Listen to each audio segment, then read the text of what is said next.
আচ্ছা, তুমি যে যেটাকে অরিগানো বলে নিয়ে আসছো, হ্যাঁ, হ্যাঁ, এটা কিন্তু অরিগানো না। তাহলে কি রে? এটা হচ্ছে মেক্সিকান মিন্ট। ও, হ্যাঁ, আমাদের দেশে এটাকে অরিগানো বলে চালিয়ে দিচ্ছে। আচ্ছা আচ্ছা। হ্যাঁ, এখন তুমি আশেপাশে যে নার্সারিগুলোতে বলবো যে অরিগানো, ওরা এটাই দিবে, কিন্তু এটা আসলে অরিগানো না।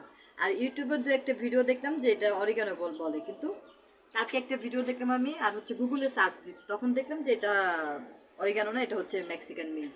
ও, বুঝতে পারছো? কিন্তু আমাদের কিন্তু দেশে, নার্সারিতে আমাকে তো বলছে যে এটা অরিগেনো। হ্যাঁ, ওরা বলছে বিক্রির জন্য, কিন্তু এটা আসলে হচ্ছে অরিগানো না।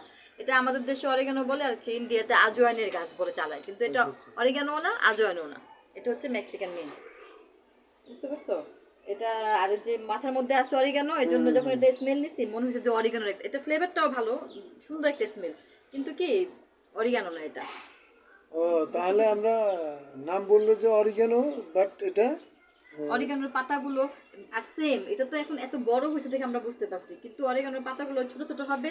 আবার দেখো, এই যে এটার মধ্যে যে একটু আল মানে এই যে লোম লোম, অরিগানোর সেম এরকমই হবে। আচ্ছা আচ্ছা। হ্যাঁ, কিন্তু এটা যে পাতাগুলো এত মোটা হবে না, আর এত বড়ও হবে না।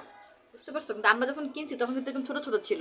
ছোট ছোট ছিল, অরিগানোর হ্যাঁ। পাতাগুলো যে এরকম এরকম সাইজের হয় বা এরকম, এই বড় হওয়াতে আমার মানে একটু কনফিউজ লাগছে, তখন আমি সার্চ দিয়ে দেখলাম এটা আসলে ইয়ে না, এটা তোমাকে মানে এটা ভুল অরিগেনোর দিচ্ছে আর কি। পরিবর্তে এটা কাজ চালানো যাবে হ্যাঁ, অরিগেনো হ্যাঁ, হিসেবে? এটা তো অরিগানো হিসেবে কাজ চালানো যাবে না, কিন্তু রান্নায় কাজ করা যাবে আচ্ছা তোমার। আচ্ছা আচ্ছা। চা খাওয়া যাবে, তারপরে কাশির জন্য ব্যবহার হয়, বিভিন্ন ধরনের কাজ করা যাবে এটা দিয়ে আর কি।